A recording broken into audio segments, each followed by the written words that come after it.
Welcome to the Asana Academy podcast. Learn everything you need to know to get stronger, fitter, and develop a jaw-dropping yoga practice. The Asana Academy is where yogis go to become anything but ordinary. What's up, you guys? It's Brian Oganod, and welcome back to another show. Today, I want to continue the conversation from the last episode. What I've learned about press handstand working with over 1,000 clients online. So if you didn't listen to the first one yet, just go back to the episode right before and listen to that, where I go into talking about activating muscles in the body, et cetera, et cetera. Right? So that's a big thing. That's like one of the kind of things I've learned about the body and watching people, just as they go through their journey with press handstand. And it's less about like the summary of the last episode, and you can listen to it for all the details. It's less about kind of the technical drills and those kind of things, and people kind of skip ahead. And it's more about learning to activate muscles. And you just see so many people who haven't taken the time to learn to activate muscles correctly, so that when they're trying all of these different drills and fancy things, they can't do it and they have no success because their body just can't their muscles can't activate. They can't use the muscles while they're moving. So you can go back and you can listen to the whole episode on that. Now, in this show, what I want to talk about specifically is a couple of the other factors that come into press handstand, a couple of things that I see a lot of. I guess these are just kind of common mistakes. I guess this episode could be more thought of as, what are some of the mistakes that I see people make that hold them back from getting their press handstand, right? So the other thing, and this is a big one, the other thing that I've just seen over the years is when someone is learning to press and someone's learning, and any of the other lifts, any of the more advanced lifts that you get into, but the press is the big one. They tend to follow there's always like a one size fits all plan. Like, what are the magic things that I need to do in order to get that? Or what is the magic process that I need to follow in order to get that? And it's kind of like the YouTube culture, right? Which is like, get on YouTube, watch a free video, or follow something for free and just kind of go through that, right? It's kind of just like a general plan. Or that's one of them. Or the other one is, you go to yoga classes, you go to CrossFit classes, you go to any kind of exercise classes or gyms or whatnot, and you think, well, I'm going to get stronger in there. I'm going to build my body in here, get stronger, and then as a result, I'll get my press handstand, right? And it doesn't happen. It doesn't happen very often. And what happens, though, is people do build strength, right? But like I said yesterday, the big part of it is that if you aren't building strength and awareness in the right areas, technical ability isn't just going to happen, right? And so what I mean by that is there's a difference, right? Like if you're learning how to bench press, say 315 pounds, or you want to deadlift 500 pounds, right? You fundamentally know the movement, and you know what the movement looks like. You understand the motion. You understand how you're pressing the barbell or lifting the barbell. The only thing that you're doing is you're adding more weight and then repeating that same movement over and over, right? Now, when it comes to a technical skill like press handstand, the big difference here is your body doesn't fundamentally know the movement. It doesn't understand the mechanics. And so a big part of that is creating these movement patterns, right? Which is what I talked about. And how do you create new movement patterns? You learn how to activate muscles in a different way, right? So if you're following something general, and this is the mistake that we see a lot of people, and like for our program, right? We talk to every one of our clients before they join, so that we, number one, have a really good gauge of what's going on with them, and number two, we know we can help them. And one of the main things that we see people struggling with is they're just following general stuff, right? General blueprints. These are the exercises. Do this, do this, do this. These are a couple of key drills, and then you get it. But the thing that a lot of people miss and that they underestimate is that bodies are different. Like, bodies are very different, right? And on a lot of different ways. So the first way bodies are different, number one, is like me, for example, like my journey. I was a baseball player. Like I used to lift weights. I was an athlete, right? Stiff guy, could not touch below my knees, et cetera, right? So that's me. So my journey is going to be very different than, say, if you are a female and you're a ballerina, or you're an ice skater, or you're a dancer and you're super flexible and you've always been able to do the splits, you've always been able to touch your toes, you've always been able to do certain things, but you lack strength in other areas, right? So those are two very different cases, right? Or if someone is, say, like a football player that's learning how to do a press handstand, that's going to be very different from, say, a school teacher trying to learn a press handstand who's never really been very active or never really been very athletic, right? And then, maybe got into yoga and that was their first foray with any kind of movement or anything in their body. Of course, the process is going to be different, right? And that's just on the surface, right? And I think that you understand that, as every body is different. So like a one size fits all solution is not really going to solve that problem. Like there's no such thing as a one size fits all solution, right? Because people are different. So that's one element, right? That's just one element of physical body. People are different, right? And what I tend to see a lot of is people tend to think that what's a good way to put this? Like, people tend to think they're unique, but at the same time, they tend to gravitate towards being normal or average, right? Like, I'm the average. My body is unique, but I'm average, so I think I can just follow a general plan and it should work for me, right? There's a combination of the two. I guess a better way to put that is like, it's weird. So this is kind of like a mindset thing, which is people think that they're average or ordinary, but at the same time they feel like they're a special snowflake. So what that kind of looks like in training is, well, I'm going to just go find a general plan and I'm going to hope it works, but I'm a special snowflake. I don't know why. I just have this hunch and it's not going to work for me. So they follow a general plan thinking that it's not going to work, right? And so that's like a mindset thing too, and that's another side of it, is self-sabotage, right? Which I can get into, which is just believing you can't do it, or believing that your body's not capable for whatever reason, all the excuses you tell yourself, right? But every body has a really unique case. And here's another one, right? Even if you take two bodies, I'm going to move on to my next point here. Even if you take two identical human beings, right in front of you, two identical human beings, but they have, say, different histories, right? So same exact human being, except their history is different, right? One was an athlete, one was a tennis player, one was a runner, one was like super athletic, they moved their body, and then another one was, say, not athletic at all, right? Or maybe they played a different set of sports. So depending on your athletic history, and this is the thing you have to remember, is that the culmination of how, like, the way your body moves today is a culmination of everything that you've done with it in the past.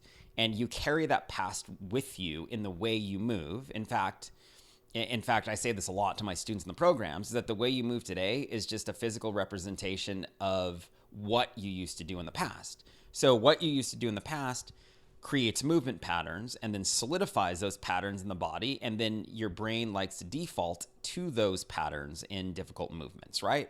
It tends to default to those because you've gotten really comfortable with those types of patterns, right? So it also comes across, like, the other thing to really think about here is, and that I have seen a lot specifically, is I've seen a lot of people who are like similar body types on the surface, but very different backgrounds, right? Very different history with sports, very different history with athletics, very different history with injuries, very different history with the way they moved and what they've done, right? So you just know when you're working with someone at that point that you're going to see that there's going to be variance. Those two people, even though they may look the same, physically, they have a completely different past, which means their path to getting to a press handstand is really different, right? There's going to be different things that one needs than the other.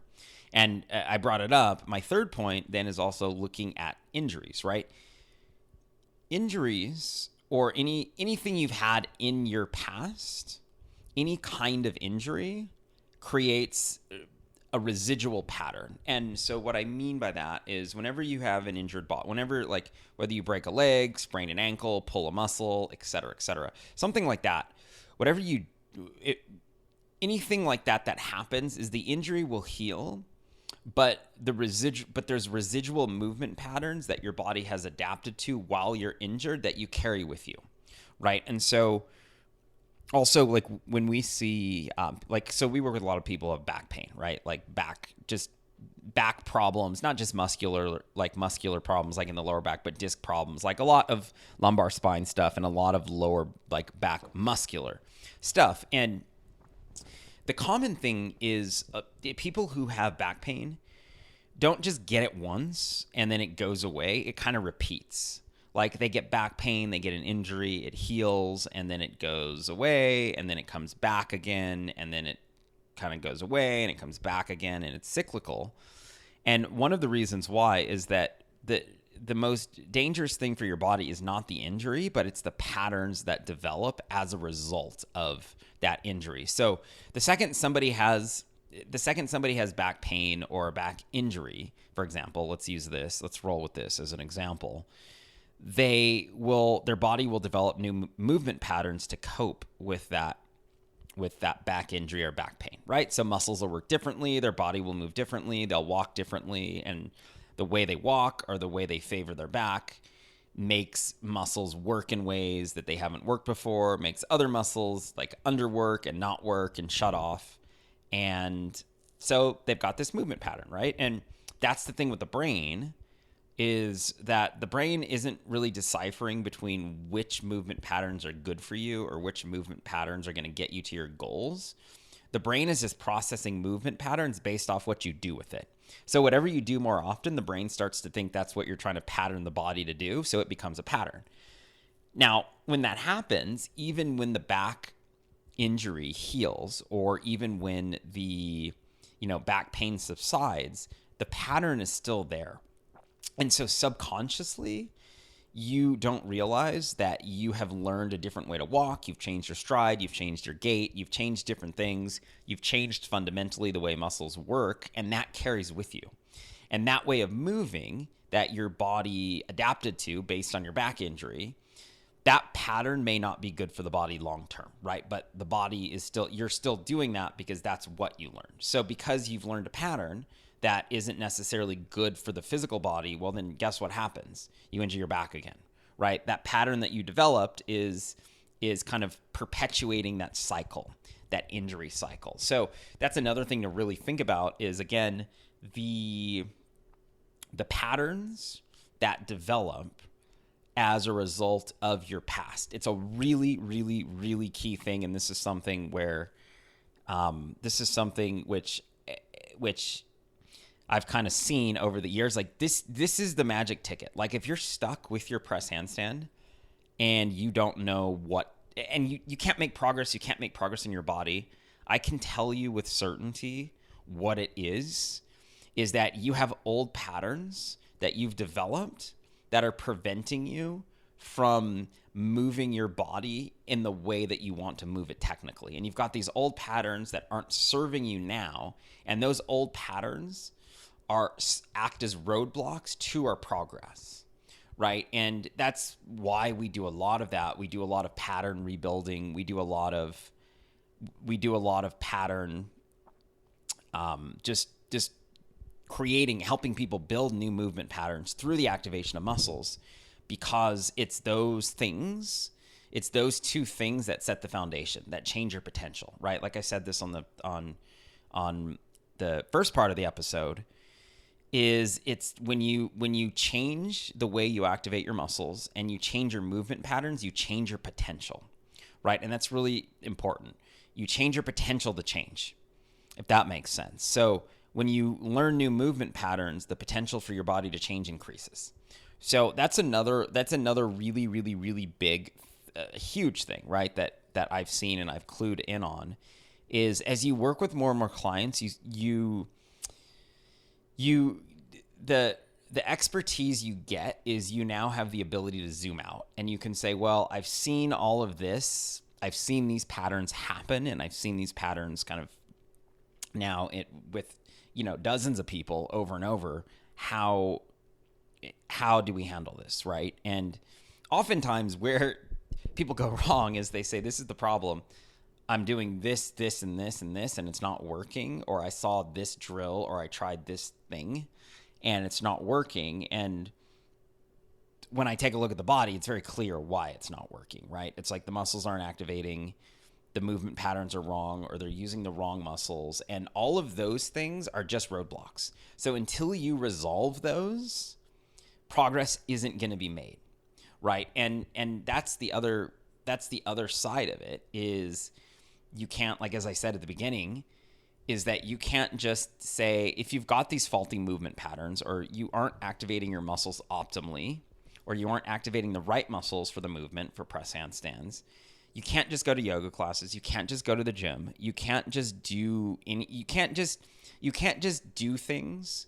You can't just do classes or just think to yourself, I'll do the classes, I'll go to the gym, or I'll do this, I'll go to Pilates over and over, and then eventually, I'll get it, right? You might build strength accidentally, but you're not going to change the patterns, right? And if you don't change the patterns, then your technical ability or your technical ceiling is not going to change, right? It's a really important concept, like an extremely important concept. And that's where, like, when you zoom out and you look at bodies and the way they move and what holds them back, that's really what it happens to be. Like, that's the first phase. Like, that's how we, if you go and you look at all the testimonials from our program, and you look at all the people that have gone through it, it's not on accident. It's not on accident that so many people have changed. And it's like, some people think it's magic, and some people think it's like, quite frankly, they almost think it's fake, right? Because it's like, how can I be doing something for 5 years or 10 years and make no progress, and then in a couple months, make 10 years worth of progress? Well, the reason is because they change their movement patterns. They change their patterns. They change the awareness around their muscles and how to engage, so that they have a higher level of movement, right? So that they have more awareness around their movement, right? And that's the thing, is it's not just moving. And that's where a lot of people go wrong with press handstand, is that they think it's just, it's just a shift. I shift my body, it moves, and then I'll get into the shape. But the reality of it is it's not just about moving, but it's about how you move. And it's the awareness around how you move, right? And it's being able to get to the point in your body where you're looking back and you're saying to yourself, okay, I can almost decouple my, the spirit inside of me and float above and kind of watch my physical body move and see what's going on. It's actually learning to have awareness, right? It's learning to have physical awareness with your muscles and how they engage. And it's not just about moving, it's about the quality of the movement. And quality movement comes from quality movement patterns that have to be consciously built, right? So that's a big piece. That's another really big lesson, like, I've learned in that, and through kind of just working with so many people. That's how you remove the variability of success, right? And that variability of success, like, for example, when I first started working with people, what I didn't realize was that if someone had a certain subset of skills already, then the limited amount of drills and all the knowledge that I thought I had was enough, right? Because they had those things built, because there was no talk of movement patterns. There was really no talk about the way muscles engaged. It wasn't until I started to work with more people that I started to understand this, and I started to see that is the critical thing. It's not the drills. It's not any of the other stuff. The critical part to the process is learning how to activate muscles and learning how to create those movement patterns around it. And then that's what sets people up for success, right?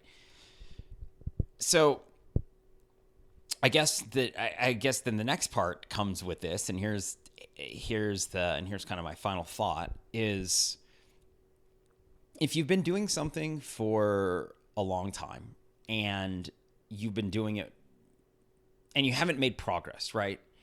It's easy to get frustrated. It's easy to get in your own head. It's easy to start making excuses for yourself or doubting yourself, like all of those negative things that start to creep in, that start to just kind of kick in, right? And then what that does is you're kind of like practicing, but you're going through the motions because you don't really believe you can do it, right? So you've got this strategy you've been trying, or you've got the same thing you've been doing for years and years, and you're doing it every day and you've got no hope, right? And it kind of drains on you, and it can kind of become really negative, right? And if you think about your journey with the press handstand, it's like, when you first start it, you're super excited about it, and then the longer and longer you go without getting it, the more and more like you start to doubt yourself, and the more frustrated you start to get, right? From learning that. And really what you need, and that's ultimately that's another thing that's like the X factor, I think, of body breakthrough. It is that it's not just about giving somebody a new strategy. It's not just about giving them, teaching them how to activate their muscles and teaching them how to build the proper movement patterns to build the practice they want.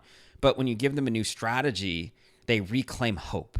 Right? They redevelop, that hope comes back, that enthusiasm, that energy, the belief in themselves comes back. And that's a really powerful thing, is when you do something every day with belief and you believe in yourself, and now you've got this hope, you've got this like real hopeful energy, which is, this is the thing, right? That is the thing. It changes everything else, right? It starts to, again, change the way you show up, the intensity with which you show up, how you train, your energy, your excitement, all of those things, right? So that's another thing. And that's also another part to the puzzle is mindset. That's another thing that we find. And we also spend a lot of time working on developing people's mindsets and building like a rock solid mindset and a belief in yourself so that you can accomplish those things, so that you can do hard things, right? Because when you combine that with a plan, when you combine that with the hope that you build, that you get, and the enthusiasm and the energy, and you change your mindset, and you have a new outlook on yourself and what's possible, things start to change real fast. Right. And that's what I say to everyone, because we rarely, like if I look and I go through all of the clients that I've worked with, very rarely do I get someone who is just, I thought this is a great idea. I want to do it. Right. I've never really done anything before. I just haven't tried. I just thought this is a great idea and I found you and I want to do your program. Right. That doesn't happen too often. Most of the time, like most of the people that I work with already have a background of training, have already tried for a while, have already tried other programs, have already tried, they've done a ton of classes. They have a lot of experience. It's just putting those pieces together. And that's what those pieces are, right? Which is activating muscles, building movement patterns, and then building a mindset. Like those are kind of the three pillars for training people successfully. And the more and more and more that I work with people, I would argue that the mindset piece is it kind of is the piece, right? It's the cornerstone of the entire thing. When you've got your mindset and you're dialed in, then everything else follows, right? Because ultimately, like whether you believe in these things or not, or manifestation, like ultimately what you think, like what you spend most of your time thinking about starts to come true, right? And it's like where you place your attention is where your energy goes. So when you focus on the negative, all your energy goes to the negative, and you're not good enough, you're not worthy, you can't press. I've done this for 10 years, 5 years, it hasn't worked. And then that's just soul sucking, right? But if you start to focus your energy on the positive and the belief in yourself that you can do it and that you can tackle challenges, well, then guess what? Things start to change, right? Your body starts to fall in line. It starts to march in line with that. So that wraps it up. I mean, those are the big things. Those are the big things that I've learned. And so I guess to summarize everything, the thing that is so different is when I first started, working with people like over 10 years ago, the first thing I would do is, let me just go through my Rolodex of drills and walk them through the drills. And then, okay, if they don't get it, then, well, I guess they can't do it, right? Like that is what's a good way to describe it. That's inexperience. And ironically, like this is the thing when you start working with people, and here's the other thing that's ironic as you start to learn is you can be certified. You can be like certified to the teeth, right? Like you can be armed to the teeth with certifications here. And it kind of almost gives you this like false sense of like, I know it, like I know it all. And so you can say, look, I've got 10 different certifications, 3 different degrees, this, and a master's degree. And so the second I get my first client in front of me, I magically know everything already, and I know it all, and it should be no problem. And so you kind of just operate on that assumption. And it's not until you start working with enough people that you realize that isn't true, right? And that's another thing also that's really changed. And I would say like a lot of my experience, and I see this with a lot of new teachers, and I see this especially like in the yoga community, it's a lot of, I've got all these certifications, so I feel like I'm the smartest and I feel like I know it all. And I need this other certification to become even smarter. And actually the way you learn the most is by working with people.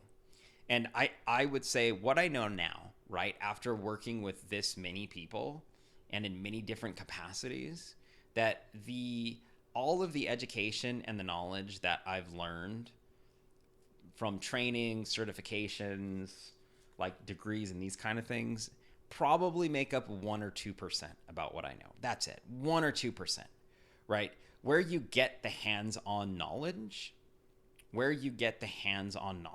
is by actually working with people and identifying patterns and seeing those kind of things. And when you do that, your knowledge just goes way up, right? And that's why now, like I laugh because I'm like, ironically, when I first started, I got my teacher training certification when I was 19 and started working with people. I thought I knew everything, right? Because I've got a training certification and I've gone through that process. I'm certified, therefore I know everything, right? Which couldn't be further from the truth. And now it's like if you would have asked me how would I get someone into a press handstand, say 10 years ago versus today, like the last decade versus today, the approach is completely different, right? And now it's literally about activating muscles, with spending a copious amount of time activating muscles, about building those movement patterns and working with people so that they believe in themselves. Because those are the 3 things. And when you do, and the reason you use all 3 of those things together are important is not because you kind of learn the way your body works, but 2, remember, when you're doing a press handstand or you're doing a handstand, you're realistically signing up for something where you're going to fail thousands of times before you sniff success, right? Like nobody just jumps up to a handstand and holds it the first time. Nobody just presses up to handstand and does it the first time. You're going to fail, right? Like hundreds of thousands of times. And if you aren't ready for that, if you don't have the mindset to be ready for that, then of course you're going to start to self-sabotage yourself there as you go. So those are really just my thoughts on kind of how my approach with press handstand specifically has changed working with over 1,000 people and probably even more. Like I can't even really keep track of it, but my approach has changed so much. And that's the way you do it is you just change bodies. You change their bodies. You teach them new movement patterns. You teach them how to use their muscles and have high quality movement. And that, by the way, like if you want to go past a press handstand and into the other lifts, all the other advanced lifts, you need that solid foundation anyway. All right, so that's it. That's all I've got for you today. If you do want to work with us and you do want to join us in Body Breakthrough and you do want to get on the fast track, you can. We are taking on some new clients. We are taking on a few new clients. You can head over to www.theasanaacademycomp2552 and then also before you do that, what would make it far more worth your time is if you take the time to watch my whole free training that I put together on our process and what's entailed and what we're doing and what we're working on. So you have that background knowledge, and that way you know what you're getting yourself into. And then after you do that, you can go to www.theasanaacademy.com/apply. And then there's an application there. There's a phone call. You'll schedule a time to speak with me or someone from my team. And there's an application that you'll fill out. So that's the process. If you do want to work with us and you do want to get on the fast track, one thing I do know is I'm pretty good at getting people to their press handstand pretty quickly. So if you want to get on the fast track, head over to www.theasanaacademy.com/apply. That's all I've got for today's show. So I hope you guys learned something from that, and I'll talk to you soon.